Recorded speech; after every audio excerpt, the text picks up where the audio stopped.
G'day YouTube, Warbles on a lot here. I'm having a cup of soup, eating some biscuits and Vegemite. And this is a radio documentary about a place called Jonestown in Guyana in the 1960s. And in the pavilion, I remember hearing about it on the radio, maybe even the TV, when I was a kid. People were learning fast enough. Okay. What was the basic premise of Mao? Your man, you already passed. What was That's the Jim basic Jones. premise of Mao?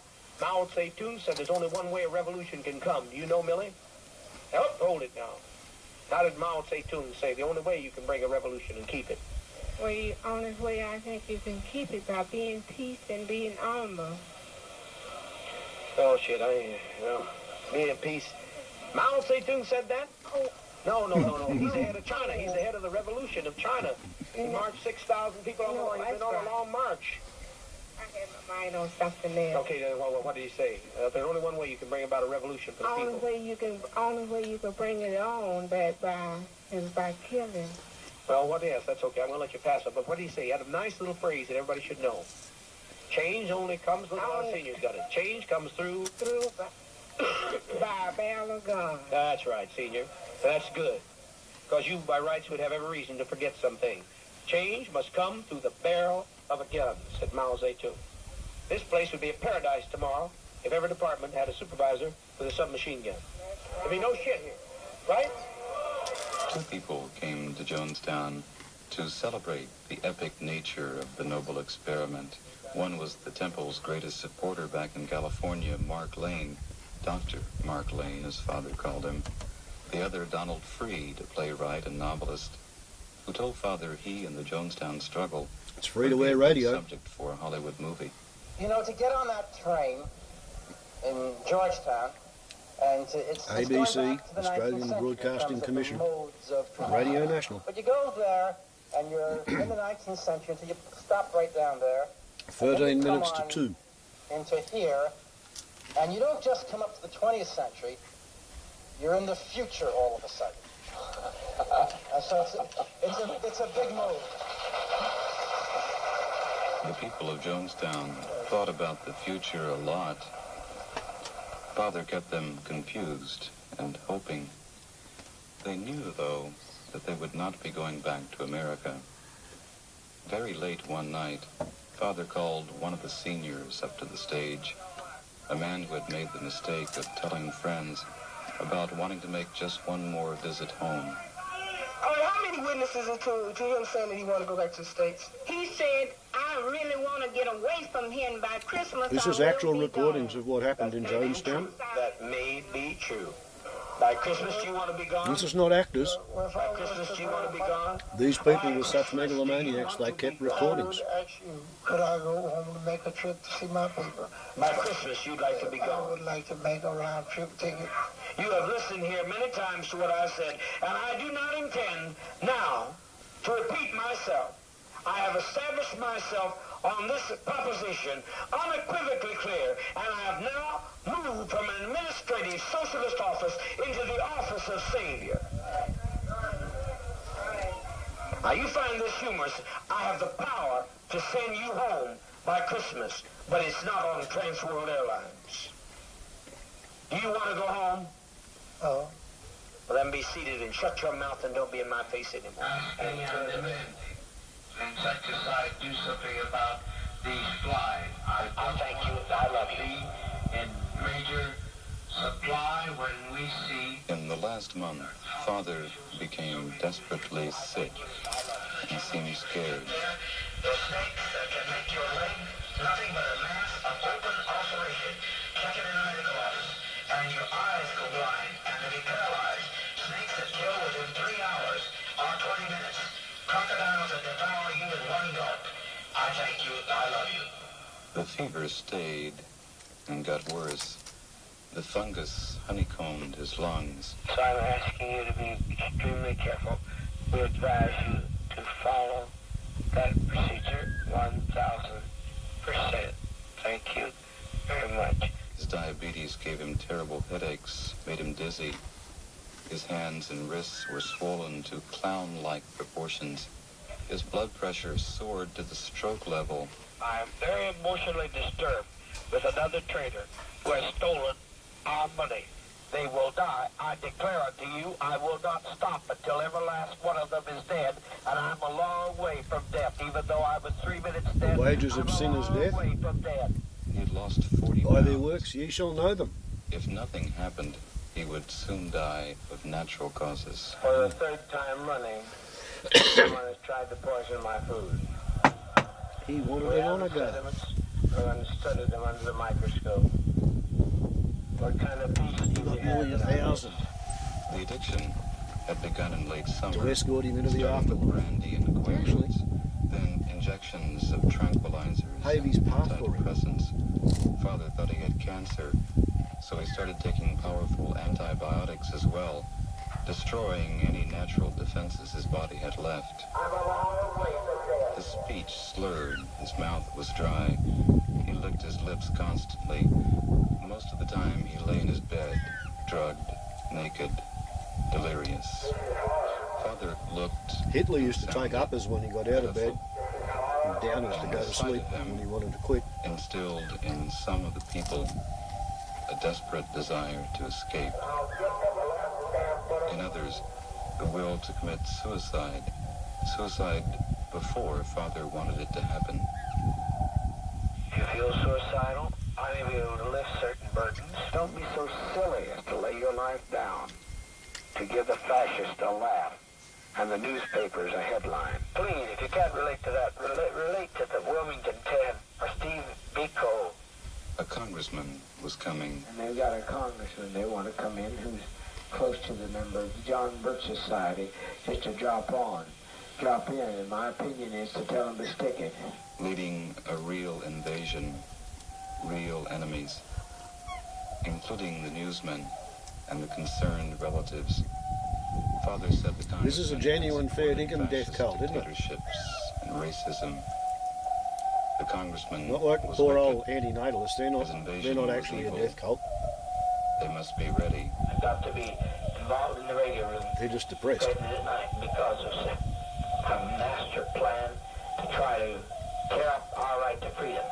Just days before the Congressman would arrive, a drum of a dangerous chemical was unloaded at Jonestown.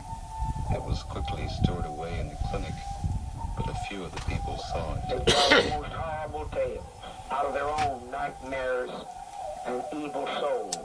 Late on the night of November 17, after the festivities at Jonestown, put on for the visiting press and Congressman Ryan and his staff, a note was given to Ryan from a temple member who wanted to escape.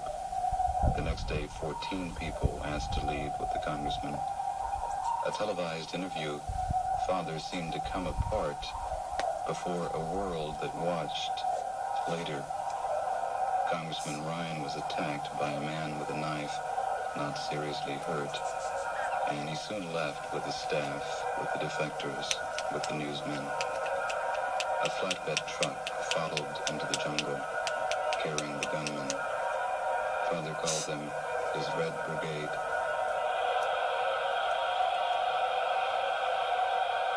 If they come in here by night, they are finished.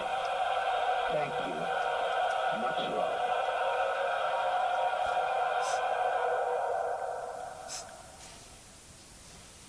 Dad climbed up into his chair for the last time. His first words, "I've tried to give you a good life." His voice was strong again, perhaps the last power he could bring to himself as savior. He said they were sitting on a powder keg. Things had happened. The fascists would soon come after them. And when the troops came in along that muddy road, they had better not find anyone alive, because they would torture them. They would start with the babies, and then the seniors. So Father made his final proposal. There was not immediate agreement. The people wanted to talk about it. What about Russia, somebody asked. Father said it was too late. How could Russia accept them now that the murders had happened? Maybe the congressman was still alive. Maybe the plane had not fallen from the sky. No, Jim said. The congressman was dead. The congressmen were dead. And a defector was dead. The line formed. The children were first. The seniors next. Be kind to the seniors, Dad said. Some seemed peaceful, even grateful. Others fearfully doubtful, but they saw no escape, no rescue. A few resisted physically. They were held down, the poison injected. There was screaming, almost chaos. Father had said it would not hurt, and now he scolded those who made a fuss. The screaming was not dignified, not communistic, but many now knew that this had nothing to do with communism. And a few got away. An old man lay in a ditch pretending he was dead. An old woman slept through it all. A security man tricked a nurse and hid under a house. And one man made his way to the back of the crowd. There, a guard, a woman, challenged him with a crossbow. No, sister, he just wanted to say farewell to some friends. She softened, they embraced. And when she turned away to look again at what was going on in front of the pavilion, he ran for the jungle, fighting his way several hundred yards in, and waited there, perhaps 2 hours, listening to the wail of pain. Pretty good advertisement against organised religion, isn't it? And then it was quiet. Somebody comes along and tells you that they're able to In the dark, he interpret crept back into the camp. the Creator's plan for passport. life in the universe for Across you the to way, live, near the according to pavilion, what they tell you. Someone moved. It It's was bullshit. Father's nurse. She found Jim Whether on it's a Jim pedestal, Jones or the Archbishop of Canterbury, surrounded or the by Pope his of now Rome, silent followers, 900. or some Fruit Loop in the 11 pub of who's them. had too many drinks on a Friday night. He had swallowed Anybody a who tells you fistful they can of interpret barbiturates, but he would not or could for not you, take the poison. when you've got a conscience of your own, they're full of shit. And there, in the faint light, Father saw the By their woman. works ye shall know them, the He wages begged her of to sin is shoot him. death. She arranged his hands across his chest in a pious pose. She put a pillow under his head to make him comfortable. She shot him in the left temple, and then she flung the weapon away in disgust.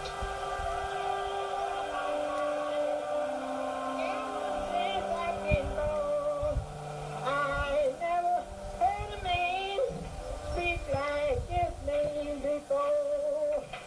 I never heard a man speak like this man before. All the days Yeah, that's what they said about Hitler. Never heard a man speak like this man before. I've been born. I never heard a man speak like this man before. You've been listening to Father Cares, The Last of Jonestown. It was written by James Reston Jr. and Noah Adams and was first broadcast on NPR in 1981 and then rebroadcast over the weekend as part of our Perfect Worlds exploration. For more information on all the other programs exploring that theme, Perfect Worlds and Utopia, then head to the RN homepage and click on the link. Next time on Encounter, you'll revisit the story of the Mount Lyell mine disaster in the rugged country How's that, of YouTube? southwest Tasmania 100 years ago this October. I'm even giving credit That's hindsight. Sunday to the afternoon, people just who after made the 1. program and the people who broadcasted the program. Iranian cinema Yes, has been one of the 18. the great national movements of Rebels the on a lot. past 20 years. But last week, What a movie about the last 15 minutes of the Jonestown massacre. completely and arrested the head By of their the works, cinema. ye shall know them. Independent organisation. Ciao. Iranian